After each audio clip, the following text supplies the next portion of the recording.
Assalamualaikum warahmatullahi wabarakatuh. Kami dari kelompok 11 yang beranggota Umer, Hanum, Mei, Najla, dan Fatah akan mempresentasikan Working Capital Management atau manajemen modal kerja. Mungkin langsung aja kepada Fatah. Ada? Ya, ada. Baik, Oke, dipersilakan. di sini pendahuluan manajemen modal kerja atau working capital management menurut Hajirto dan Martono, manajemen dan elemen-elemen aktiva dan elemen-elemen hutang lancar. Kebijakan modal kerja atau working capital management menunjukkan keputusan-keputusan mendasar mengenai target masing-masing elemen atau unsur aktiva lancar. Tujuan mengolah aktiva lancar dan hutang lancar sehingga diperoleh modal kerja neto yang layak dan menjamin tingkat likuiditas perusahaan. Next. Yang kedua ada modal kerja. Menurut Munawir, ada 3 konsep modal kerja yang umum digunakan, yaitu 1. Konsep kuantitatif. Konsep ini menitik beratkan kepada kuantum yang diperlakukan untuk mencukupi kebutuhan perusahaan dalam membiayai operasinya yang bersifat rutin. Yang kedua, konsep kualitatif. Konsep ini menitik beratkan pada kualitas modal kerja. Yang ketiga, konsep fungsional. Konsep ini menitik beratkan fungsi dari dana yang dimiliki dalam rangka menghasilkan pendapatan atau laba dari usaha pokok perusahaan. Yang tiga ada jenis modal kerja. Menurut W.B. Taylor dan Bambang Rianto, modal kerja digolongkan dalam beberapa jenis, yaitu modal kerja permanen pada perusahaan untuk dapat menjalankan fungsinya. Ada primer, sekunder. Yang kedua, modal kerja variabel. Jumlahnya berubah-ubah dengan perubahan keadaan. Ada musiman, siklus, dan darurat. Baik, selanjutnya akan disampaikan oleh Naila. Faktor yang mempengaruhi modal kerja. Menurut Hampton, perusahaan membutuhkan modal kerja ditentukan oleh 4 faktor. Nah, yang pertama yaitu volume penjualan, yang kedua musim dan siklus, yang ketiga perubahan dan teknologi, yang terakhir kebijakan perusahaan. Mengelola aset dan kewajiban modal. Menurut PSAK nomor 16, revisi tahun 2011, aset adalah semua kekayaan yang dipunyai oleh individu ataupun kelompok yang berwujud maupun tidak berwujud, yang memiliki nilai akan manfaat bagi setiap orang atau perusahaan. Jenis-jenis aset ini seperti aset lancar dan aset tidak lancar. Penerapan strategi mengelola aset dan kewajiban. Berfokus pada timing atau pengelolaan waktu terhadap arus kas secara tepat dengan cara merencanakan pembayaran kewajiban tepat pada waktunya. Tujuannya yakni adalah pengelolaan aset dan kewajiban yang tepat untuk mendapatkan keuntungan semaksimal mungkin. Selanjutnya, keseimbangan risiko dan pengembalian. Risiko atau risk adalah suatu peluang terjadinya kerugian atau kehancuran. Lebih luasnya, risiko dapat diartikan sebagai kemungkinan terjadinya hasil yang tidak diinginkan atau berlawanan dari yang diinginkan. Sedangkan pengembalian return adalah keuntungan yang diperoleh. Keuntungan yang diperoleh dari hasil kebijakan investasi yang dilakukan berupa laba investasi, baik melalui bunga atau dividen. Return dan risk mempunyai hubungan yang positif. Semakin besar risk yang ditanggung, semakin besar return yang harus dikompensasikan. Selanjutnya akan dilanjutkan oleh Mei. Ya, baik. Selanjutnya yaitu tingkat modal kerja yang tepat. Di sini ada 4. Yang pertama, melindungi perusahaan terhadap krisis modal kerja karena turunnya nilai dari aktiva lancar. Yang kedua, memungkinkan untuk dapat membayar semua kewajiban tepat pada waktunya, memungkinkan untuk memiliki persediaan dalam jumlah yang cukup untuk melayani para konsumennya. Selanjutnya yang ketiga, memungkinkan untuk memiliki persediaan dalam jumlah yang cukup untuk melayani para konsumennya. Oh, berarti di sini ada typo ya, berarti ada cuma 3. Tadi yang pertama, yang kedua itu double. Nah, terus terakhir yang ketiga, memungkinkan bagi perusahaan untuk dapat beroperasi dengan lebih efisien karena tidak kesulitan untuk memperoleh barang ataupun jasa yang dibutuhkan.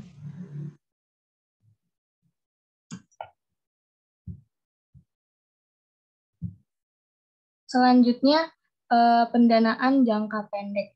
Nah, dana pinjaman yang dimaksud dengan pendanaan jangka pendek adalah dana pinjaman yang diberikan lembaga guna melakukan sesuatu yang harus dibayarkan dalam jangka waktu maksimal 1 tahun.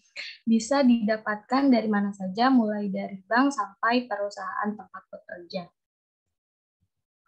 Selanjutnya di sini ada perkiraan biaya kredit jangka pendek. Cara menghitung itu akan disampaikan oleh presentator selanjutnya. Dipersilakan.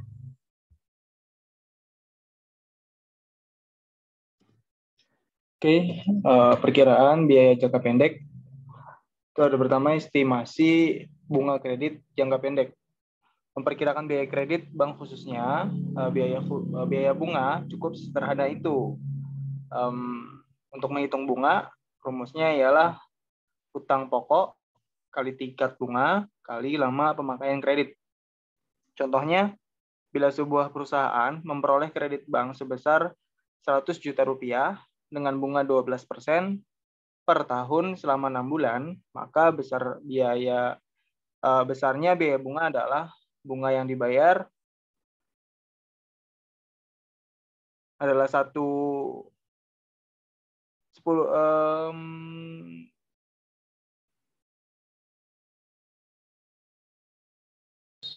juta. 100 juta dikali 0,12 kali 6 per 12 yang sama dengan 6 juta rupiah. Berarti bunga yang dibayar adalah 6 juta rupiah. Estimasi biaya bunga dalam di atas belum tentu sama dengan realisasinya karena tergantung dari berbagai faktor, terutama metode perhitungan bunga dan sistem pembukuan pinjaman di bank. Kemudian selanjutnya ada perhitungan bunga pinjaman dibayar awal versus akhir periode. Pada prinsipnya, perhitungan bunga dihitung dengan cara bunga sama dengan hutang pokok kali tingkat bunga kali lama pemakaian kredit. Namun demikian cara pembayaran bunga dapat menyebabkan perbedaan atas tingkat bunga efektifnya. Contoh, PT ABC memperoleh kredit sebesar 100 juta rupiah dengan tingkat bunga 10% dan lama pemakaian kredit 1 tahun.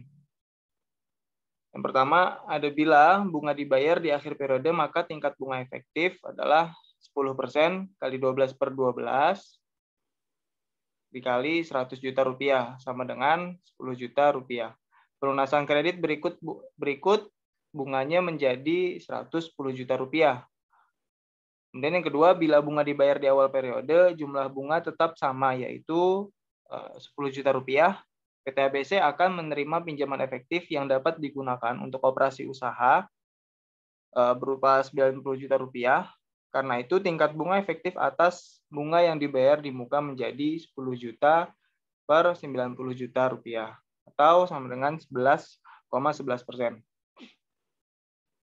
Kemudian selanjutnya ada perhitungan bunga pinjaman. Sifat pembiayaan jangka pendek ini periodenya adalah kurang dari 1 tahun. Maka perhitungan bunga pinjaman pada umumnya berupa bunga tunggal dalam kurung simple interest rate. Tapi bila perhitungan bunga dipakai bunga majemuk, maka tingkat bunga efektifnya digunakan rumus tingkat bunga efektif sama dengan dalam kurung 1 ditambah itu merupakan tingkat bunga nominal atau frekuensi M itu frekuensi perhitungan bunga majemuk dikali pangkat M min 1. Contoh, PT ABC menerima pinjaman bank Rp 10 juta dengan bunga 12% per tahun. Dihitung bunga majemuk setiap 4 bulan. Berapa tingkat bunga efektifnya? Yaitu TBE dalam kurung 1 plus 12 per 4 pangkat 4 minus 1 sama dengan 126 sama dengan 12,6%. Catatan, dalam prakteknya bunga majemuk dihitung dalam periode tahun. Soal di atas hanya contoh saja. Selanjutnya akan dilanjutkan oleh Hanum sebagai presentator selanjutnya. Silakan. Baik, selanjutnya ini manfaat pembiayaan jangka pendek. Di sini manfaat pembiayaan jangka pendek itu ada 3. Yang pertama, tidak kesulitan saat terjadi keadaan darurat. Nah, ini maksudnya adalah kita itu tidak akan kesulitan saat membutuhkan uang secara mendadak gitu. Pembiayaan jangka pendeknya mudah dicairkan, kemudian juga proses birokrasinya pun nggak lama, sehingga cocok bagi kita yang butuh uang dengan cepat. Kemudian yang kedua yakni kebutuhan dengan cepat. Nah, manfaat berikutnya dari pendanaan jangka pendek ini yakni kita tidak akan mengalami penundaan pemenuhan kebutuhan yang terlalu lama. Apapun keinginannya, mulai dari kendaraan sampai barang branded sekalipun, kita bisa mendapatkannya dengan cepat apabila menggunakan pembiayaan jangka pendek ini. Dan yang ketiga, yakni alternatif bagi orang yang sulit menabung. Nah, manfaat pendanaan alternatif ini, yakni ada banyak orang nih tidak sabar untuk menabung karena ingin mendapatkan barang impiannya nih dalam waktu singkat. Selain itu, terdapat juga orang-orang yang kesulitan menabung karena tidak tahan untuk tidak menggunakannya. Slide selanjutnya. Nah, kemudian jenis-jenis pembiayaan jangka pendek itu ada 2, yaitu secara spontan dan juga negosiasi. Secara spontan yakni besar dana kredit dipengaruhi aktivitas yang didanai. Nah, contohnya itu kayak hutang operasional perusahaan gitu. Apabila operasional perusahaannya meningkat, maka pembiayaan jangka pendeknya pun juga meningkat. Dan yang kedua yakni negosiasi, bergantung pada kesepakatan di awal pendanaan. Nah, ini jumlah tagihannya tuh kayak nggak berubah-ubah gitu. Contohnya itu seperti pendanaan negosiasi dalam asuransi jiwa, kemudian dalam leasing, ataupun contoh lainnya kredit bank. Slide selanjutnya. Nah, sumber-sumber pendanaan jangka pendek. Sumber-sumber pendanaan jangka pendek ini terdiri atas bank, jasa leasing, perusahaan tempat kerja, koperasi, dan kredit online. Bank sendiri kenapa bank? Karena sejak awal didirikan aja tuh mayoritas bank di Indonesia menyediakan sarana pembiayaan jangka pendek gitu. Salah satu bank penyedia terbaik pendanaan jangka pendek ini adalah OCBS, NISP. Nah, dan kemudian tuh ada juga jasa leasing. Nah, jasa leasing ini disebut juga jasa sewa usaha gitu. Jasa sewa usaha. Nah, leasing ini lembaga yang memperolehkan nasabah menggunakan barang sebelum pelunasan kredit. Nah, penggunaan leasing dapat membawa pulang. Jadi kita tuh bisa bawa pulang barang kreditnya lebih dulu dengan kewajiban membayar cicilan tiap bulan sesuai sama kesepakatan di awal. Nah, kemudian ada perusahaan tempat kerja. Nah, ini bisa jadi opsi selanjutnya ya. Itu apabila kita mendesak, kita dapat mengajukan pinjaman kepada perusahaan kita, kepada HRD gitu, HRD perusahaan. Nah, nanti opsi pembayarannya biasanya tuh bervariasi gitu. Bisa jadi kita pakai uang tunai ataupun dengan skema kayak kita potong gaji gitu. Dan yang keempat itu ada koperasi. Nah, umumnya koperasi itu mengutamakan anggota dalam memberikan kredit gitu. Tetapi untuk koperasi sendiri kita harus hati-hati karena banyak juga koperasi yang dia itu berkedoknya tuh rentenir gitu. Jadi takutnya kita mengalami kesulitan ke depannya. Dan yang terakhir ya ini kredit online. Nah, kredit online biasanya lembaga-lembaga kredit online ini tuh menyediakan pembiayaan jangka pendek paling mudah. Soalnya kita bisa di mana aja dan kapan aja gitu. Karena pelayanannya kan murni secara online. Nah, syarat pengajuannya juga biasanya mudah. Kita hanya cukup menggunakan foto ataupun KTP dan juga nomor telepon saja. Oke, saya selanjutnya. Baik, mungkin hanya ini presentasi dari kelompok 11. Untuk kekurangannya kami mohon maaf. Apabila ada yang ingin ditanyakan dari teman-teman, kami persilahkan.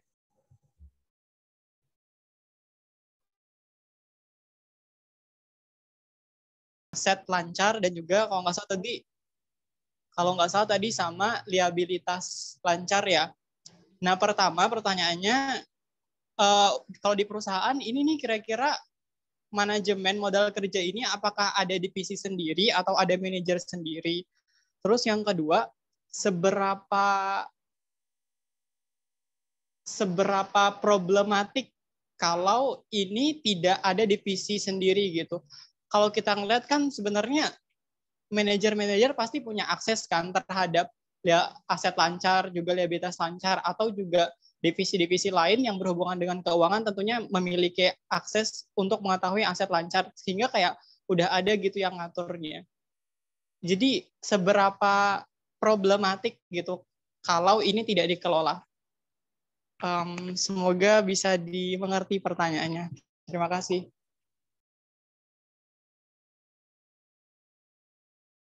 Jawab Arif. Tadi Arif pertanyaannya, kalau saya simpulkan, seberapa pentingkah manajemen modal kerja ya, Arif ya, dalam perusahaan ya? Iya. Arif, iya, baik. Menurut saya dan teman-teman, kenapa sih modal kerja itu sangat penting dalam perusahaan? Karena pertama, dari modal kerja sendiri, kita tuh dapat melindungi perusahaan dari krisis gitu, akibat dari turunnya nilai aktiva lancar. Kemudian juga dengan adanya modal kerja ini, kemungkinan membayar hutang lancar itu kita bisa tepat waktu gitu. Terus juga apabila ada modal kerja juga, layanan terhadap konsumen itu menjadi lebih baik. Juga kesiapan perusahaan untuk beroperasi itu jadi lancar gitu. Nah, juga apabila kita kekurangan modal kerja ini dalam perusahaan, itu mungkin akan mengalami masalah kayak likuiditas gitu.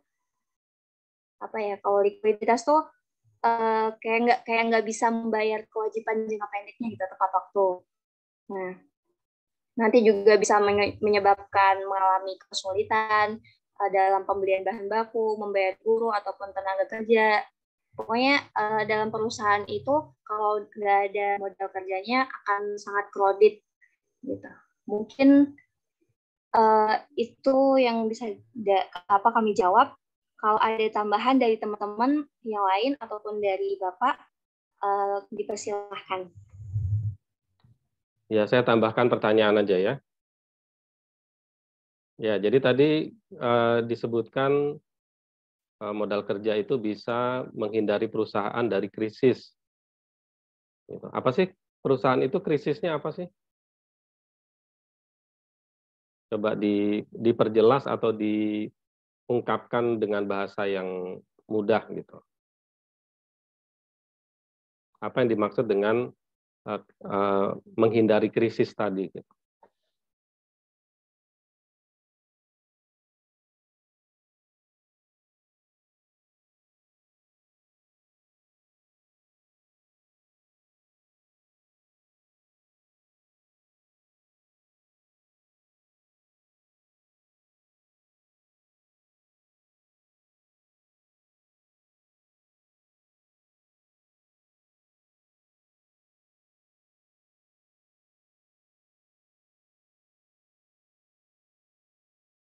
Perusahaan modal kerja ya Pak. Itu saya pribadi kurang terlalu paham, tapi mungkin bisa jadi dari tingkat perputaran itunya sih, ataupun gimana ya Pak ya? Mungkin dari segi waktu yang diperoleh untuk memproduksi barang yang dijual mungkin bisa jadi salah satu faktor penyebab krisis perusahaan tersebut. Ataupun aduh, saya kurang tahu juga Pak. Mungkin dari teman-teman. Ini kan saya bertanya dari penjelasannya tadi ya, siapa ini? Hanum ya. Kan tadi katanya untuk menghindari krisis perusahaan. Nah, itu kalau dari cara jadi pandangan manajer keuangan itu krisisnya apa sih gitu. Ya, dari cara pandang nggak usah terlalu lebar-lebar gitu ya, dari cara pandangnya manajer keuangan aja gitu.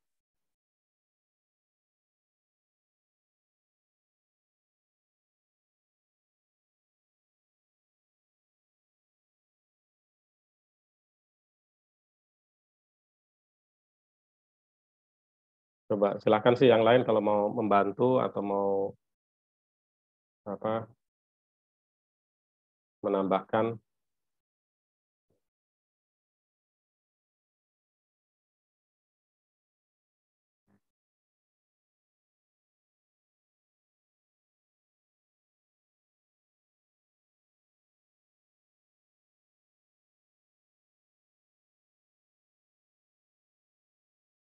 Ada ya.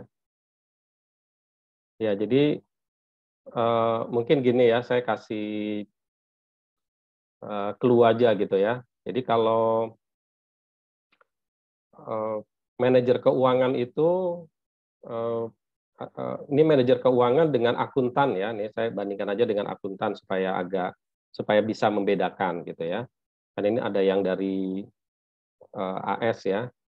Nah, kalau akuntan itu kan biasanya fokusnya kemana sih kalau akuntan itu? Ke keuangan, Mbak. Ya, keuangan itu maksudnya apanya nih gitu? Laporan keuangan ya, Pak? Ya, laporan keuangan apanya? Pencatatannya, Pak. Pencatatan, terus? Pencatatan, penyajian, pelaporan, satunya apa ya? Ya, jadi kalau akuntan itu kan biasanya fokusnya bagaimana membuat laporan keuangan, kemudian biasanya ujungnya yang ditunggu-tunggu sama orang apa sih? Laporan akuntan itu? Yang ditunggu-tunggu sama orang apa? Hasilnya, Pak. Ya, hasilnya itu apa? Laba. Laba rugi. Kan? Yang ditunggu itu adalah laba. Ya, ini simplifikasi ya, walaupun tidak sesederhana itu gitu ya, tapi simplifikasinya yang ingin dilihat itu misalnya pajak lah gitu ya. Pajak itu ngelihat laporan keuangan itu ini berapa labanya. Nanti berapa bayar pajaknya kan gitu ya, kira-kira ya. Ini simplifikasi aja gitu ya untuk memudahkan aja. Nah, itu biasanya yang diperhatikan itu adalah berapa laba perusahaan, sama dengan ketika perusahaan-perusahaan yang go public di bursa efek gitu ya. Itu kan nanti fokusnya kepada atau nanti yang ditunggu gitu ya, gitu. Walaupun tidak hanya itu ya, saya katakannya tidak hanya itu, tapi biasanya yang paling besar mendapatkan perhatian itu adalah ini perusahaannya laba atau rugi, gitu ya. Ini kan kerjanya akuntan kan gitu ya, laba atau rugi. Nanti kalau laba maka investor akan minta tadi ya, minta dividen segala macam gitu ya. Nah itu kan ke sana, itu fokus di akunting gitu ya. Nah bagaimana dengan fokus di keuangan? Gitu ya. Makanya kemarin mungkin kalau masih ingat di awal kuliah saya juga mengingatkan gitu ya. Mengingatkan bahwa ini yang akuntan ya, pola pikirnya dirubah dulu ya, jangan menggunakan pola pikir akuntansi gitu ya. Nah, kalau keuangan, kalau akuntan kan tadi ya, laporan keuangan laba gitu ya. Makanya ada accounting income ya, laba akuntansi. Ya, itu sangat penting ya di dalam pelaporannya akuntan. Tapi kalau bagi orang finance, bagi orang keuangan nih, orang yang mengelola perusahaan, misalnya kalian ya, misalnya yang di entrepreneur gitu ya, dia butuh nggak sebenarnya neraca dan laba rugi? Gitu ya. Butuh kalau apa? Kalau mau dapat pinjaman dari bank. Butuh. Tapi dalam pengelolaan sehari-harinya, ya kira-kira dia butuh nggak? Ya hampir relatif dia tidak terlalu, gitu ya. Walaupun kalau dia punya literasi yang bagus ya pasti akan butuh, gitu ya. Tapi ini kita ambil gampangnya aja, gitu. Yang penting bagi mereka apa? Ya bagi entrepreneur yang mengelola usaha, mereka juga megang keuangannya. Yang paling penting apa? Dari situ. Ya, tadi supaya nggak krisis itu apa? Ya, krisisnya itu apa sih? Kalau dari pandangan keuangan, ya krisisnya tidak punya duit, gitu ya. Usahanya tidak punya uang, itu krisisnya, gitu. Gitu ya. Makanya saya tadi ambil bahasa yang mudah, gitu ya. Usaha kita, ya usahanya, ya itu tidak punya uang.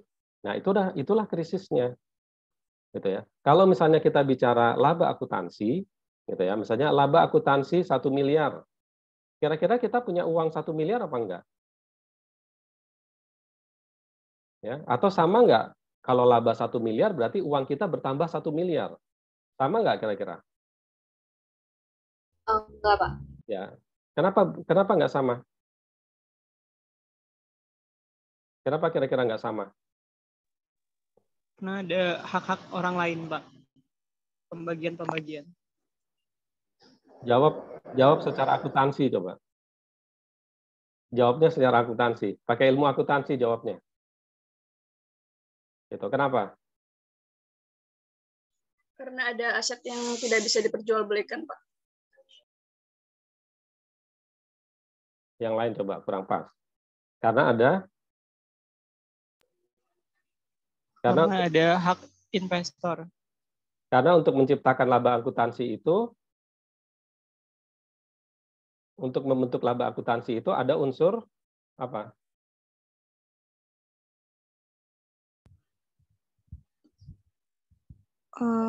Pendapatan dan utang, Pak. Ya, pendapatan dan utang itu kalau diterjemahkan dalam bahasa akuntansi, kalau dibukukan secara akuntansi, pakai metode apa itu? Laba rugi, Pak. Utang, piutang. Itu kalau dibukukan itu berarti kalau itu dibukukan berarti akuntansi menggunakan metode basis Cash. Ya. Kalau mencatat utang dan piutang basisnya cash atau akrual? Akrual. Ya, karena laba akuntansi itu mengandung akrual. Itu ya. Penjualan 100 miliar. Ya. Apakah semua penjualan itu cash-nya sudah diterima? Kemungkinan belum. Ya, mungkin sebagian besar masih dalam bentuk piutang.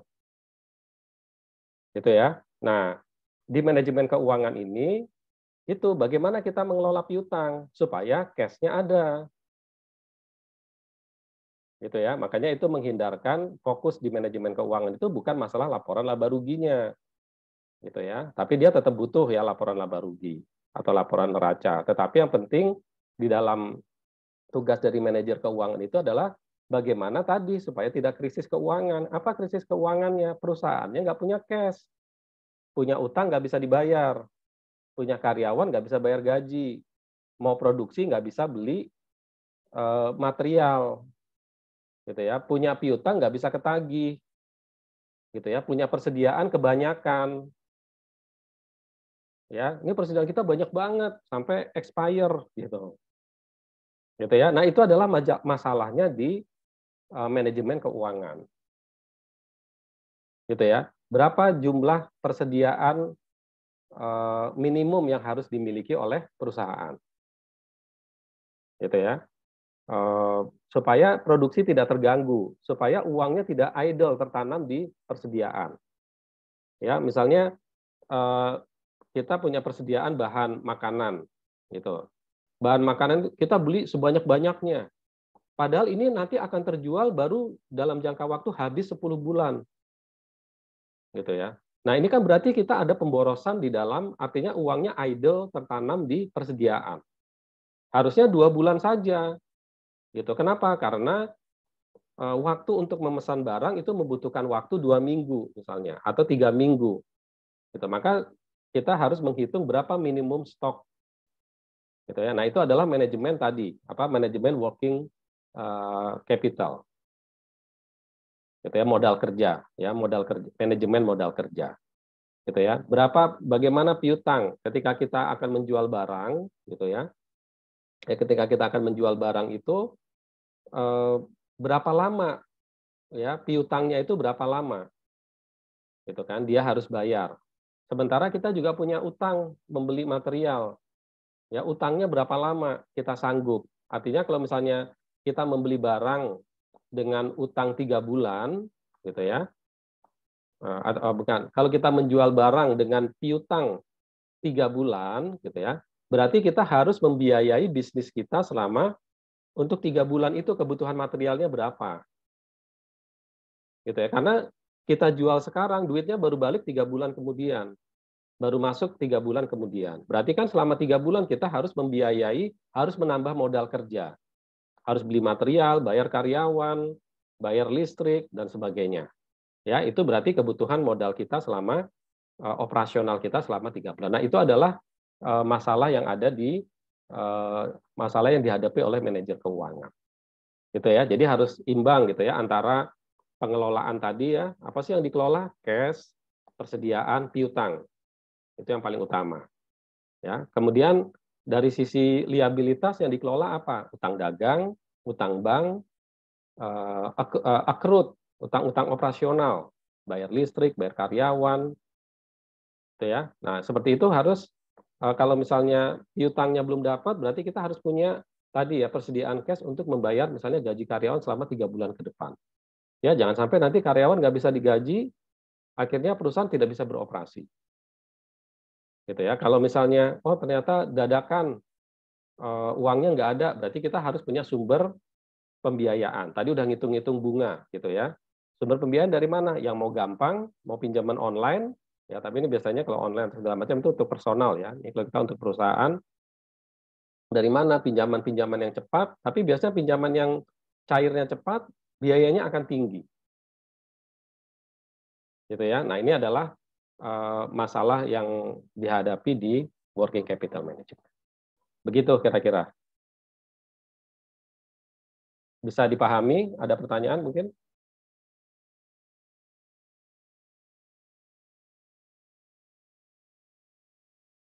Kita waktunya